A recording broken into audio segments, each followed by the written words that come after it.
give you a heads up as to where we're going. This is meant to be a space where I'm not an expert in schools work. I think one of the things I want to pitch is that we start to understand the needs of our schools a bit better. And that's also not just generically like an education secretary talking about the needs of schools. That's about you in your places where you love your communities and you get to know your schools in a certain way. So my goal today is really to kind of, what I want to do is I want to talk about this. In my university life, I talk about mindset and emotional intelligence, but I want to talk about heart set because it's about a passion thing, I think. And there's a cat in the room, which is cool, by the way. Sorry, just seen Ray with a cat on her lap. No, I love it. My cat's gone. She loves Zoom because it means cuddles. So okay, but it's about trying to help you have. What I want to offer is this kind of simple kind of heart set that kind of gives you a framework for approaching your ministry, and bearing in mind that if you're the key lead in your area when it comes to schools, probably lots of pressure put on you guys to kind of achieve things through schools, and we'll talk about that later. Really, it's trying to get you to kind of take an approach which is empowering to you, but also members of your church, and about how you communicate what you're doing to them. So this is going to be a sharing space, so there's going to be time for you to talk. I've got a question that I want to ask you. I'm going to put a slide up just because I made it and I like sharing my slides. It's not the high point of creativity, but you'll get there. This is the question I want to ask you, which is, why is working with schools so important to churches? And that's where you need to kind of then just unmute yourself and speak. So that's the question. Why is working with schools so important to churches? Fire away. There's no, you don't have to put your hand up in anything. We're friends. Because they're absolute hubs of the community, and if you want to be useful in your community, then you need to make contact and work with those who are also trying to be useful in their communities. Partnerships, it's all the thing. Thanks, Jane. Does anybody want to riff on that and add something to that? I think also, I mean, that's where kids spend the majority of their time. So just practically, it makes sense. Yeah. And also our responsibility, our calling as Christians is to, among other things, help our young people to grow up to be the best version of themselves they can be. And so actually working with the people that are also trying to help them do that is really important as part of our calling as Christians, I think. Yeah, you picked on two great things to start with. You got the kind of community hub. There's a lot happening when the Labour government came in the kind of late 90s. By 2005, they brought out this thing called Every Child Matters, and there was a process of withdrawing certain elements of funding from other areas of community youth work. Being a youth worker, I know that quite well. But what they were doing is put lots of resources into the schools because they saw it as a place where they could engage with some of the bigger issues going on, whether that was around nutrition, behaviour, whatever. You know, I mean, I always struggled with the fact that they had economic value added as one of the 5 key points of that process. But you're right, there's a community hub, and I think, Cassie, as you pointed out, is that children spend a lot of time at school. It's their social life. That's where they meet their friends. It's where they learn. If you think back to your school times, I don't know whether you're in touch with any of your school friends, but you had a peer group that you were with, you know, and if you're leaving one school and going to another where none of your peer group was going, it was a hugely stressful moment, you know. So school is formative in the lives of young people. And I think for those of us that are glad not to be in schools anymore, whether it's a teacher or a pupil, there is something about that environment that's really important. Are there any other thoughts from people as to why school is so important to churches? Well, to think about it from a slightly different direction, I think listening to a lot of vicars, it actually gives them access to people in numbers that in other ways they find it difficult to get. Yeah.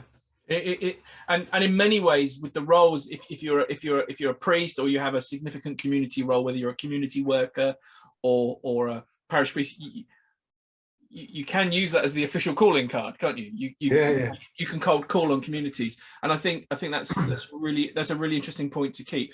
Can I flip the question then, and then just get to think, do bits of kind of like mindfulness, which is, so let's flip that. So why is working with churches so important to schools? Does it work that way? I don't know. I'm just interested. I think it's from the school's perspective, it's a free resource. In many, you know, someone to do an assembly means one less assembly they have to do in some ways, or an RE lesson, or I think, you know, that's completely fine. I think, yeah, it's a two-way, you know, we both benefit from the relationship, I think. Jane, you were going to say something? You put your hand up, or you were doing disco dancing? I don't know which. No, I was waving to the postwoman as she went past my window. Oh, right. So it was something else. I was going to go, a very nice Sorry. point for Jane, but we've included the postwoman. That's fantastic. There's a big woman, there's a big window in front of me, and she will drive past. Okay. Any other thoughts about why working? Well, I think in general terms, I'd say they aren't. Okay. But I think I'm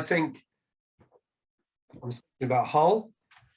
I had a conversation yesterday with a woman who works for something called Labour of Love, and she described the schools that their Christian organisation was working with, and every one of them was in the suburbs of Hull, which are actually in a different local authority area.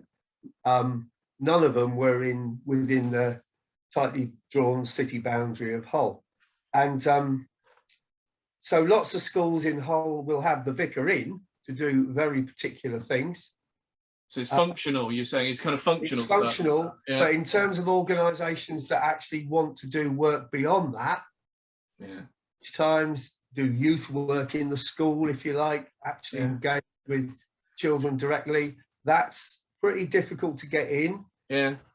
Primary schools, and virtually impossible with secondary schools, except the one Church of England Academy.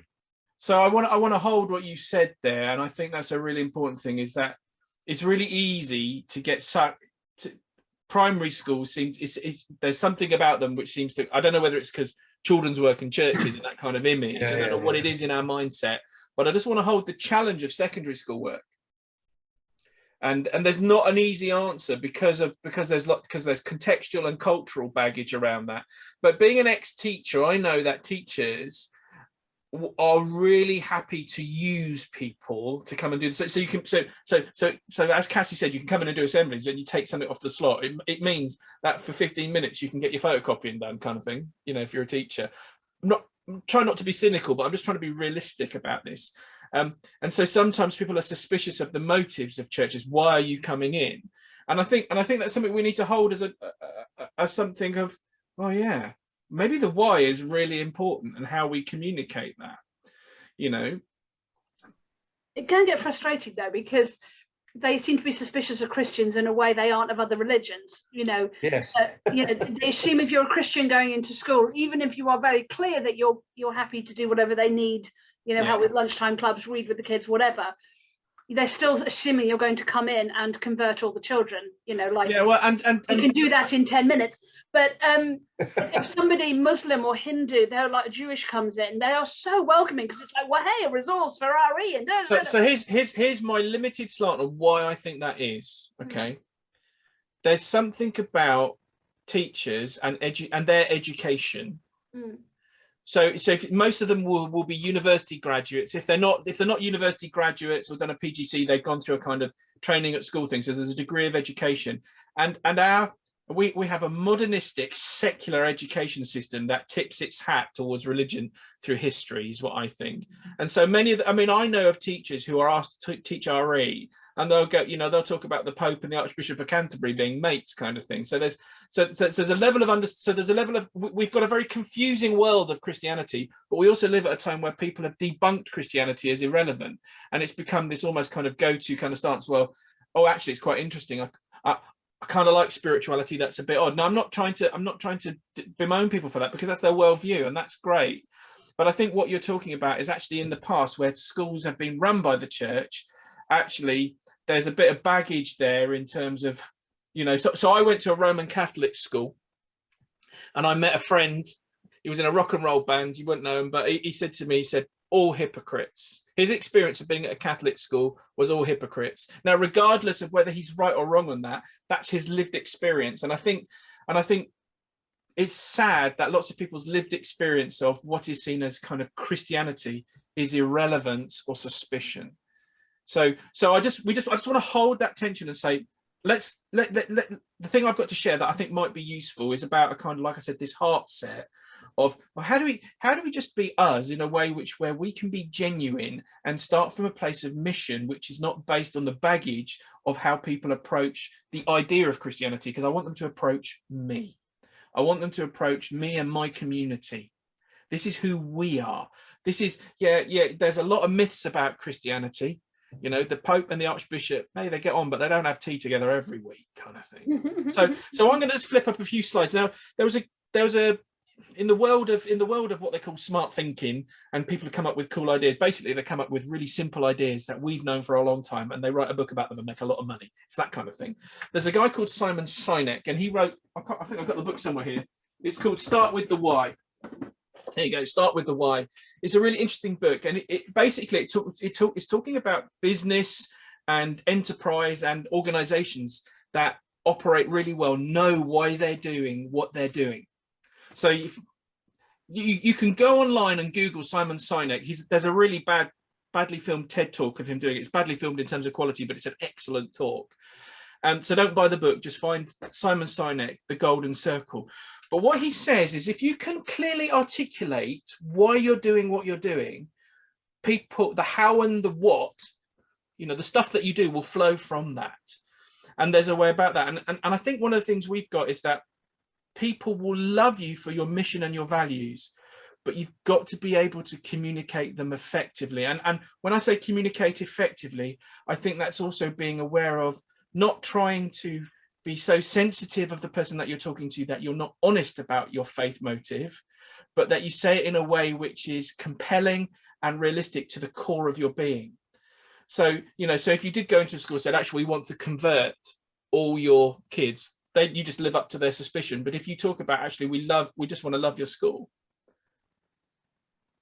that's cool. So that's the kind of thing. So let me just put up a slide of the Golden Circle. It's a very simple model. It's a very simple idea. You'll really love it. And if you don't, I get to go in a few minutes, and that's all right. So this is the Golden Circle.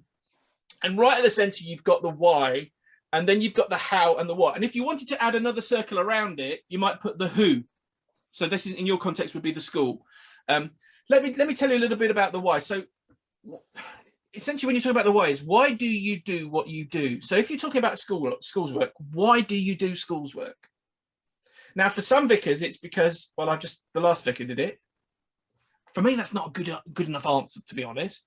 It could well be that actually that's what vicars do. And I'm kind of going, yeah, but what about your calling? And we live in pressured times around church growth. So we assume that going schools work will equal church growth. But you've got to realize, well, you understand communities. It's a lot more complex than that.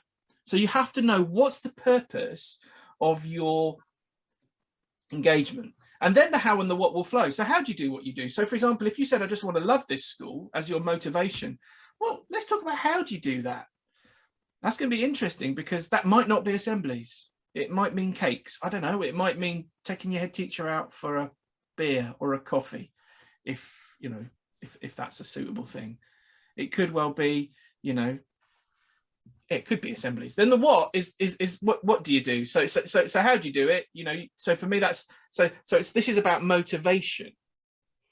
What do you think about the why thing? Just quick bit of feedback, so I don't want to talk. Sorry. Simple model, isn't it?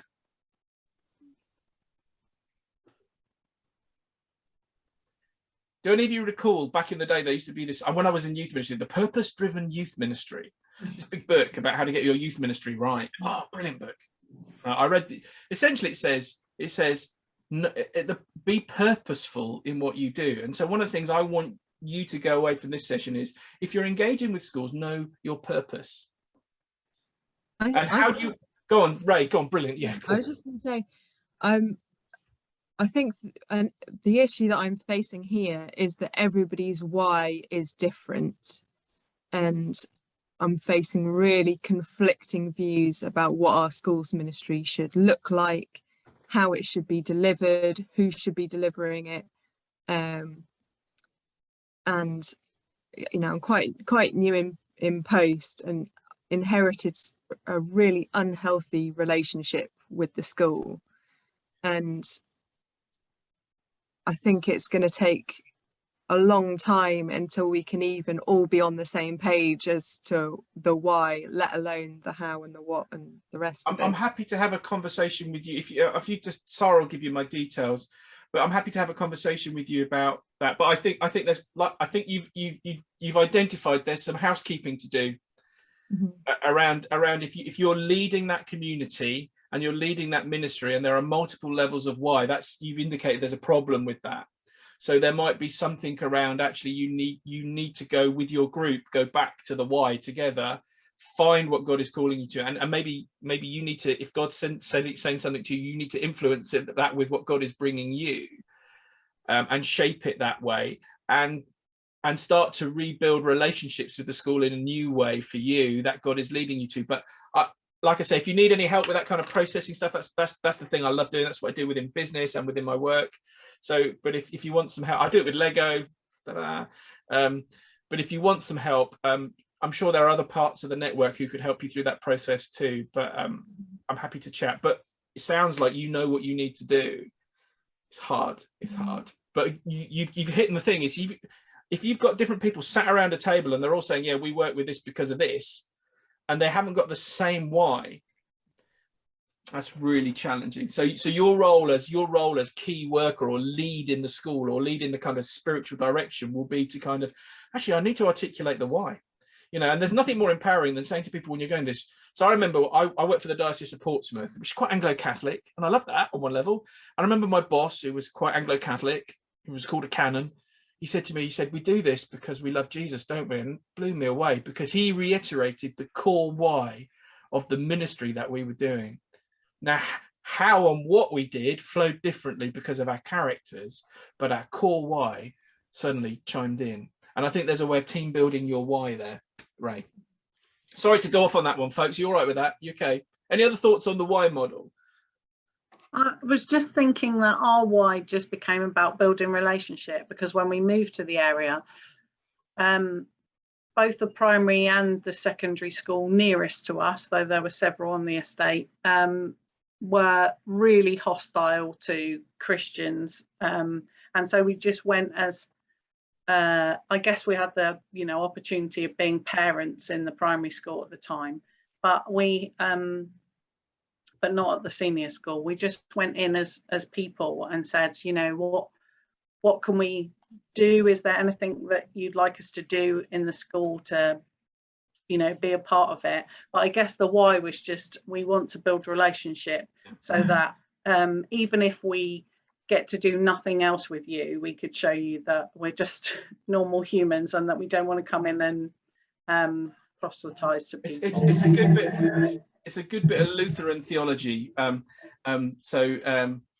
It's called place sharing. You'll know that from your ministries of just being in places of hardship and places where there is difficulty, being able to share the same space as people who are in that, and just be beside them, is massively powerful, because you haven't moved on like everyone else.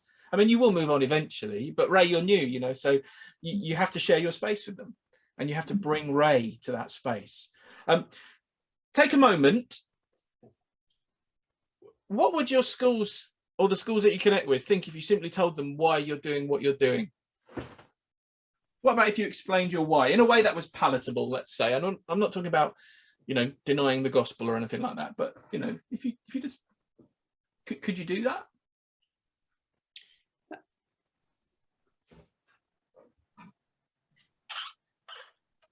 I could do it, but I'd have to change the story slightly, because I think it would freak them out. You're starting to be aware sometimes of, so we live at a time of church growth goals, which suddenly just seem really crazy. Here's the thing is, I've got this theory, and I'm going to sound apocryphal now, right? What the world doesn't need to hear right now is a church that's worried about its numbers. What the world needs to hear is a church that's worried about the world. A church that's concerned for the people in their areas. Now, you'll know that there are drivers from the diocese, or the people who pay your things about, we want to see great church numbers. But let's be honest, some of you may work in areas where the number of 18-year-olds is more than 60%, or the number of people who aren't earning is quite high. So the idea of getting people to church to pay for something is just, we just need to park that for the time being, and so actually being God's hand and feet in that place and loving them You know, so sometimes when we try and explain our why, we end up with the baggage of church coming in. And what I want to encourage you to do is you need to tip your hat to that, because they may pay your salary or your stipend, whatever they want to call it. But ultimately, I want to say that actually, if you just said to that, actually, if you went to someone to school and said, well, the reason we're coming to school is because we're worried about our church failing and we're worried about it closing and we want to keep the money flowing in. How's that going to work? Because they're going, I mean, on one level they could go, yeah, same here. You could have a mutual loathing society, couldn't you? Whereas actually there's something around the why. So it's really interesting. Many will ask, what does the church get out of work with schools? And for me, it's the wrong economy. Because one of the things is, whilst there are all those opportunities that we talked about, actually we get very little out of schools in terms of people coming to our services. It would be lovely, but as you've talked about, it's about building those relationships. Sarah mentioned that. So one of the questions I kind of think is really useful when we're thinking about our schools work is just flip the question and say, what do the schools get out of us? And then suddenly it becomes empowering and loving and caring. And you say, actually, we really care about this school. And here's the deal. There's a famous footballer in Manchester who made more impact about loving school and people than any government has ever done. You think about what Marcus Rashford did. He just asked the question, how do I get these kids fed? There was a motive of thinking not from himself.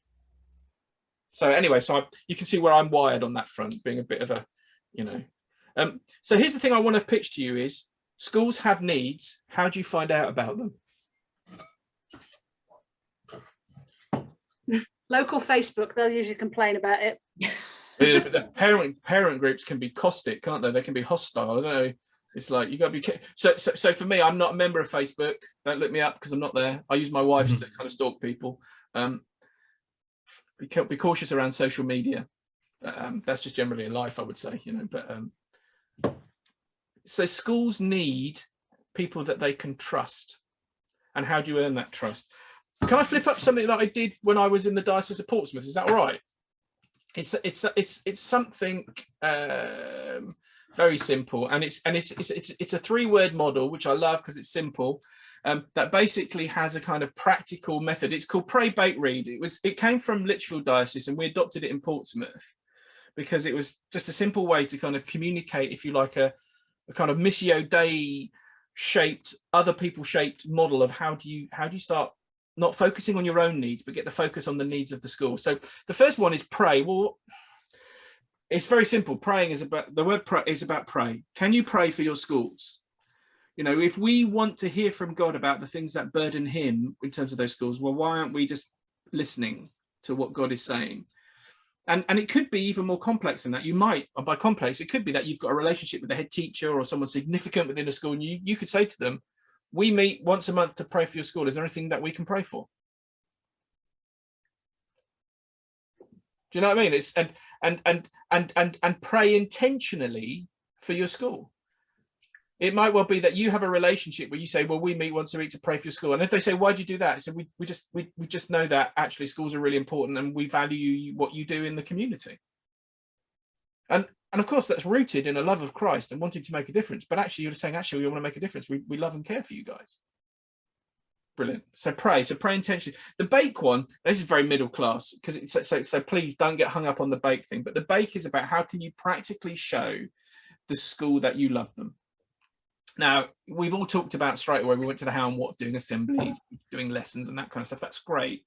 However, so one of the things I used to encourage people to do is it possible every, on whatever regular basis you want to either make a cake for the staff room, really easy at primary schools. Staff rooms at secondary schools are massive. So you may want to think of another model, else that's a catering contract you need. But it was about saying, how can we bless you? How can we just say, we understand where you're coming from. So, on a Friday morning, if you got the opportunity to leave a cake for the staff for their coffee break, make sure the LSAs get some too, because they're part of the school community. And if you've got people who can't, this is where you could get your bakers in your church sorted. You might need to put some budget to it to help people do that because they might not have the money. Or alternatively, what's those big tubs of heroes? They always go down well with a coffee. So there are ways of showing people that you bless them. And I know of a vicar who after an Ofsted left a bottle of gin and tonic and a lemon in the staff room going, have a drink on me. Now, I'm not encouraging for you to share alcohol because that could be a sensitive issue in your context, but what it showed was that he knew the people there and had a relationship where a little card just saying, really thinking of you, be blessed. And I think one of the things is to show understanding of the difficulty, particularly with staff there, will help win over that cynicism that we talked about earlier, Jane. Because what you're doing is you're humanizing. You're making Christianity human, which is sometimes there aren't answers to it at all. And then the read thing is essentially if after you're praying, you're showing you care. Is there anything you can do? Now that might well be, if you like that, the what. So in my context, it was about helping listening to children read. They're always after people to do listening to readers. You have to fulfill all the requirements about getting into school, ticking all their boxes. This is their context, this is their world, they drive that. But if you can provide people to listen to readers or whatever their need is. I heard of a church that needed their wildlife garden repairing and sorting. So what do you think? Simple, isn't it?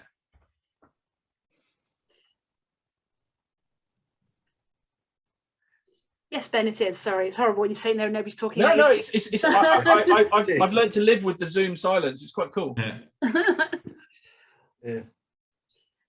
No, I think it's really important that it's not just that we're there to go in and speak to the kids, but actually the staff know that maybe we can do something for them as well. Mm-hmm. Yeah.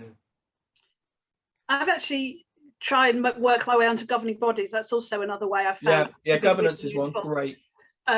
Because you can really, that's often where they'll get to know that they can trust you, and also provide a practical use. It's a lot of work, but yeah, that can be really helpful way of doing it. I mean, and Ray will know this from moving into a parish. They'll say, well, the vicar's always done this. Now, part of it is you need to negotiate some of those things. So it may well be that governance is not your thing, but actually there might be a need for governance, and is there someone in your community who could do that? Can I just stop a second? I've just had something push through the door. Well, I'll share this. This is one of the problems that when I turned up, they said, well, the last vicar did 1 day of teaching per week, not assembly, teaching. Gosh, that's way too much. You can't. Yeah, and also unless you're a qualified teacher, how? Yeah, no. So it's been tricky. Yeah, so I think for you it sounds like actually redefining what you're going to do in your ministry is a big thing. Yeah. Thank you for your patience and understanding. The parcel came. I don't know. My wife's been ordering stuff, so.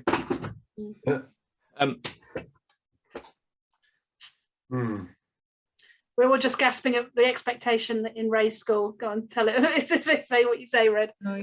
One of the things they said was, well, the last vicar did 1 day of teaching per week, not assembly. I was going to say something really rude, which is like involves something that you put things in a wall with, and then. Yeah. That's insane. I think living with legacies of past sometimes makes it really hard to engineer the future. So how have you dealt with that, Ray? Well, we had a very tense conversation basically, and I am just trying to rebuild. I mean, all this stuff you're talking about, the praying and baking and all that kind of stuff, that was stuff that I was schools work coordinator where I was before as a curate, and we did that kind of stuff all the time. And here I'm just finding the dynamics are so different. I would be quite worried about turning up with a cake as to, what, I'd be questioned on, and, it's going to take so long to build that trust, I think. Yeah, and in terms of, I mean, for me, that whilst pray, bake, read is a kind of 3-point thing, and it is essentially about how do you earn the right to speak in that place, and particularly where you have cynicism or expectation placed on you. That's really difficult. I mean, it sounds like you're going to have to do a bit of burnt ground and start again.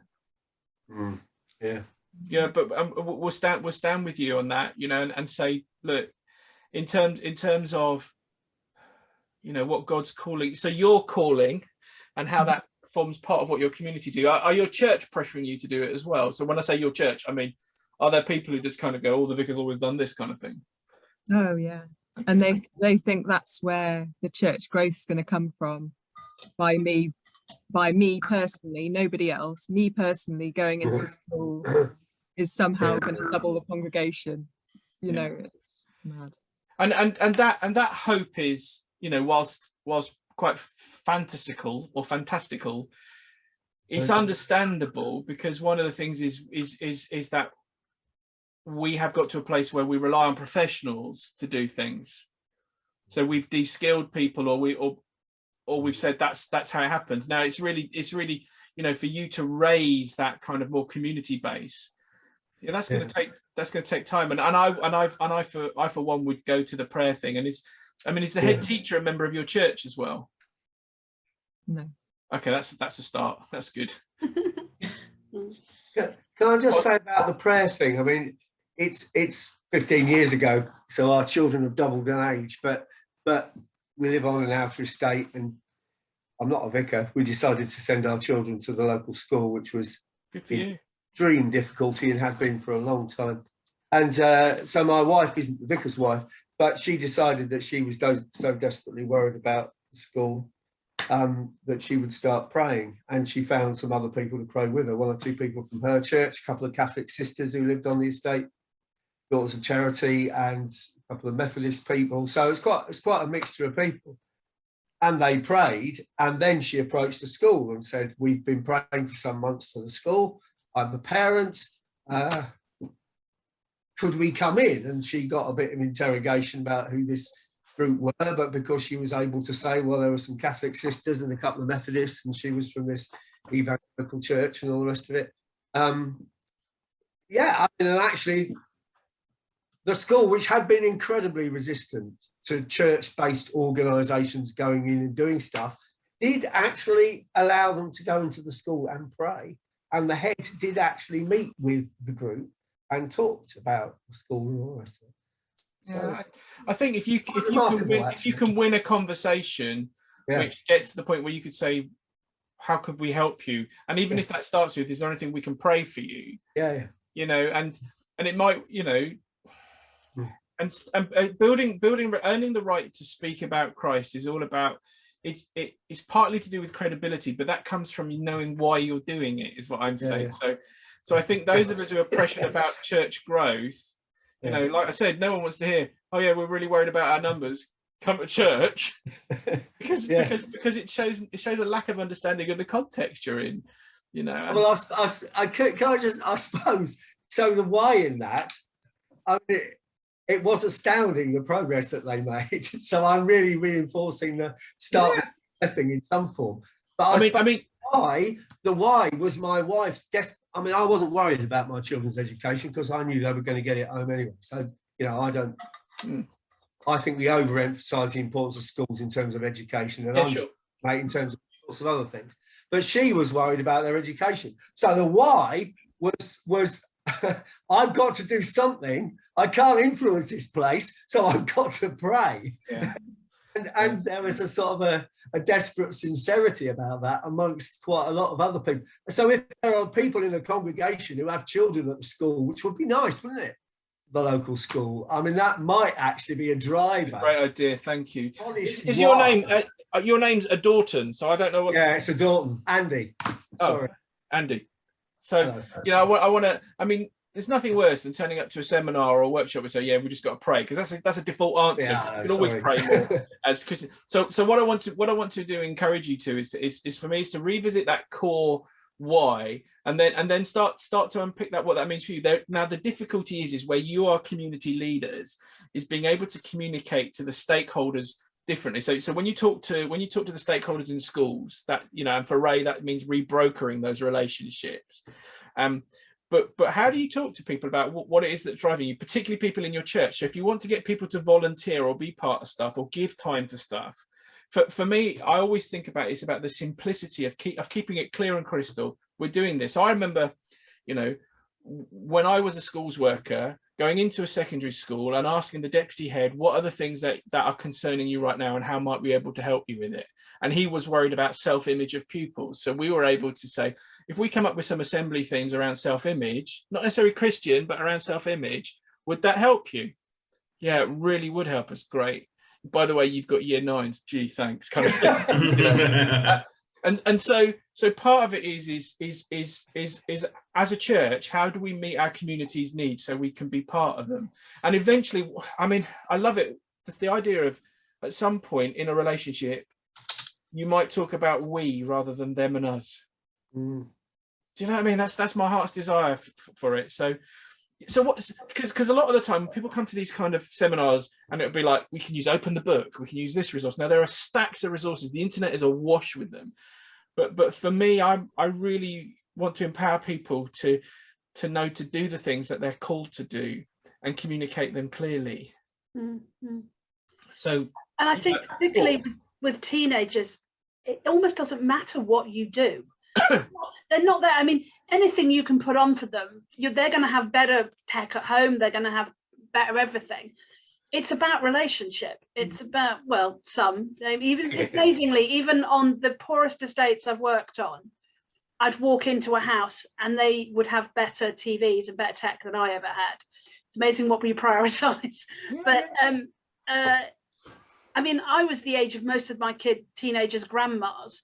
You know, they weren't turning up because I was in any way hip, cool, knew anything about what they knew about. They were turning up because actually week after week after week, we were there for them. And for some of them, right through, you know, 4 stepdads, you know, abuse, whatever, we carried on. You know, we'd go to the jail and try and get them out if they got arrested, that kind of stuff. And that was what mattered. It didn't really, you know, it was that we were there for them week after week after week.